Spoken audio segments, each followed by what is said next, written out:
নমস্কার, আমার চ্যানেলে সবাইকে স্বাগত জানিয়ে আজকে আবার একটি নতুন ভিডিও নিয়ে আপনাদের কাছে এসেছি। যখন কারোর সাথে খারাপ কিছু হয় তখন আমরা বলতে শুনি যে যা হয় ভালোর জন্যে হয়। আমাদের মনে সাথে সাথে একটা প্রশ্ন জাগে, সত্যিই কি যা হয় ভালোর জন্য হয়, নাকি এটা শুধুমাত্র মনের সান্ত্বনা? ভগবান শ্রীকৃষ্ণ গীতায় এই কথাটি বলেছিলেন, যা হয়েছে তা ভালোর জন্য হয়েছে, যা হচ্ছে তা ভালোর জন্যই হচ্ছে, এবং যা হবে তা ভালোর জন্যই হবে। সব খারাপ পরিস্থিতি কিভাবে ভালোর জন্য হতে পারে? ভগবানের এই কথাটা কি সত্যি, নাকি ভগবান আমাদের মনের সান্ত্বনার জন্য বলেছেন? চলুন এ বিষয়ে একটি গল্প আছে, আপনাদের বলে শোনায়। একবার মৃত্যুর দেবতা তার দূতকে পাঠায় একজন স্ত্রীর আত্মাকে নিয়ে আসতে। দেবদূত যখন ওই স্ত্রীর আত্মাকে নিতে পৃথিবীতে আসে তখন সে দেখে যে ওই মহিলার 3টি ছোট ছোট বাচ্চা আছে। একটি এতটাই ছোট যে মাকে ধরে কান্না করছে। স্বামীর আগেই মৃত্যু হয়েছে, পরিবারে আর কেউ ছিল না স্ত্রীর মৃত্যুর পর ওই বাচ্চাদের দেখাশুনো করার জন্য। এই ভেবে সেই দেবদূত স্ত্রীর আত্মাকে না নিয়ে ফেরত যান। দেবদূতকে খালি হাতে ফিরতে দেখে মৃত্যুর দেবতা কারণ জানতে চাইলেন, এবং কারণ শুনে মৃত্যুর দেবতা খুব রেগে যায় এবং বলেন যে তুমি জানো যে কত বড় অপরাধ করেছ? যার ইচ্ছায় জীবন হয় তার ইচ্ছেতেই মৃত্যু হয়। তুমি তার ইচ্ছের বিরুদ্ধে গিয়ে যে অপরাধ করেছ তার জন্য তোমায় শাস্তি পেতে হবে। তোমায় পৃথিবীতে ততদিন থাকতে হবে যতদিন না তোমার অপরাধ বুঝতে না পারছো। যখন যখন তুমি তোমার ভুল বুঝতে পারবে তখন তখন তোমার খুব হাসি পাবে। এই রকম যখন তোমার 3বার হাসি হয়ে যাবে তখন তোমাকে আমার কাছে ফিরিয়ে আনবো। দেবদূত ভাবল, আমি তো কোনো অপরাধই করিনি, তাহলে কিভাবে আমার অপরাধ বোধ হবে এবং হাসি পাবে? এরকম ভাবতে ভাবতে তাকে পৃথিবীতে মানুষ রূপে পাঠিয়ে দিল মৃত্যুর দেবতা। এখন তার শরীরে সব কিছু অনুভব করতে পারছিল, যেমন একজন সাধারণ মানুষ করে।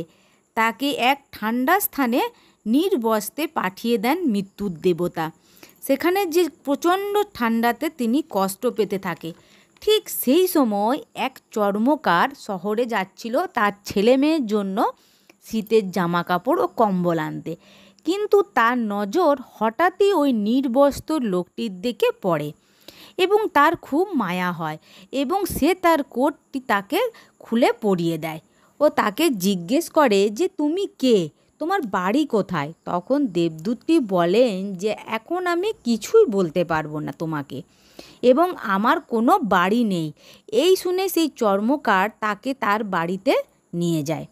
চর্মকারের স্ত্রী স্বামীকে খালি হাতে ফিরে আসতে দেখে, সাথে সাথে একজন নির্বস্ত্র লোককে নিয়ে আসতেও দেখে তার স্ত্রী খুব রেগে যায়, কিন্তু কিছুক্ষণ পর তার রাগ কমলে তাদের দুজনকেই আবার খেতে দেয়। এই দেখে দেবদূত প্রথমবারের জন্য হাসলো।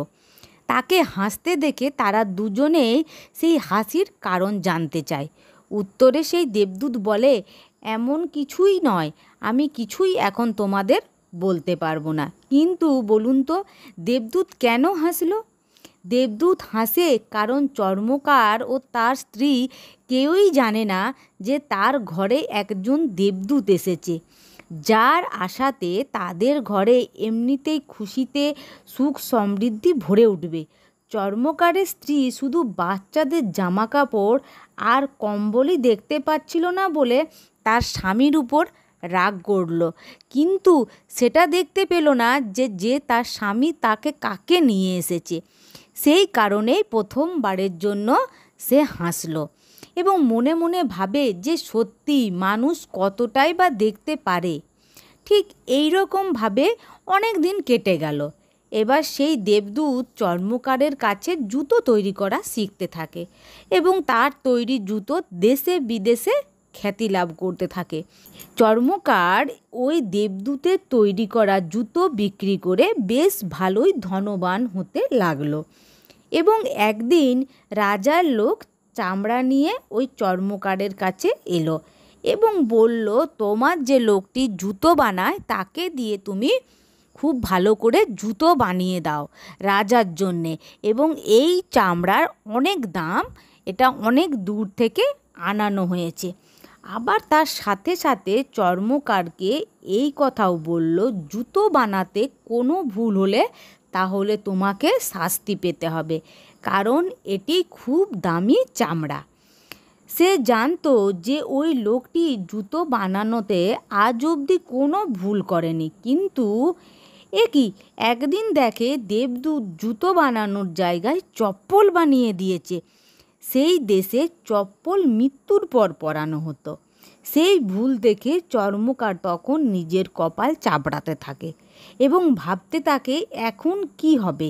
ঠিক এই রকম সময়ে রাজার লোকটি দরজার সামনে এসে দাঁড়িয়ে আছে এবং বলে যে তার জুতোর আর দরকার নেই, তুমি চপ্পল বানিয়ে দাও, কারণ রাজার মৃত্যু হয়েছে। এবং সেই বলে সে চলে গেল। দেবদূত এই দ্বিতীয়বার খুব জোরে জোরে হাসতে থাকে। কিন্তু জানেন কি দেবদূত কেন এইবার হাসলেন? আমরা কেউই জানি না ভবিষ্যতে কি আছে, শুধু ঈশ্বর ছাড়া কেউ জানে না ভবিষ্যতে কি হবে। আমরা শুধু অতীতের উপর নির্ভর করেই সিদ্ধান্ত নিই এবং সেই কারণে বর্তমানে কি করা উচিত সেটা কেউই বুঝতে পারি না। এরকমভাবে অনেক বছর কেটে গেল। একদিন একজন বৃদ্ধা মহিলা তার 3 মেয়েকে নিয়ে আসে জুতো বানানোর জন্য চর্মকারের কাছে।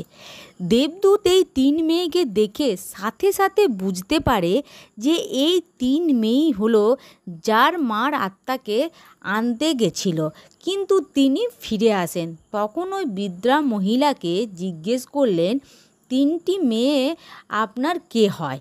উত্তরে বৃদ্ধা মহিলা বললেন যে যখন এরা খুব ছোট ছিল তখন এদের মায়ের মৃত্যু হয়। আমি এদের অসহায় অবস্থায় কাঁদতে দেখে আমার বাড়িতে এদের নিয়ে আসি, কারণ আমার এ জগতে কেউ ছিল না। এই 3জনই আমার খুশির কারণ হয়ে উঠেছে। আজ আমার অপার সম্পত্তির মালিক এরা 3জনেই। আর কয়েকদিন পরে এই 3জনের রাজার বাড়িতে বিয়ে হতে চলেছে। এই দেবদূত তখন 3য়বারের জন্য খুব জোরে জোরে হাসতে থাকে এবং সে তার হাসি থামাতেই পারছিল না। জানেন কি এই হাসির কারণ কি?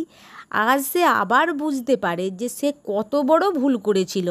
নিয়তি অনেক বড়, আমরা ততটাই দেখতে পারি যতটা আমাদের মন ও বুদ্ধি দেখায়, কিন্তু আমরা দেখতে পারি না তার বিস্তার অনেক বড়। আর আজ সেই চর্মকারকে তার নিজের সব ঘটনা খুলে বলেন এবং নিজের লোকে ফিরে যান, কেননা আজ তার দণ্ড শেষ হয়েছে। সে আজ বুঝতে পেরেছে যা হয়েছে তা ভালোর জন্যই হয়েছে, যা হচ্ছে তা ভালোর জন্যই হচ্ছে এবং যা হবে তা ভালোর জন্যই হবে। আমাদের প্রয়োজন ঈশ্বরের ওপর ভরসা রেখে নিজের কর্ম ঠিকমতো করে যাওয়া, তাহলেই আমাদের সব ভালো হবে। আজকের ভিডিওটা কেমন লাগলো আপনাদের?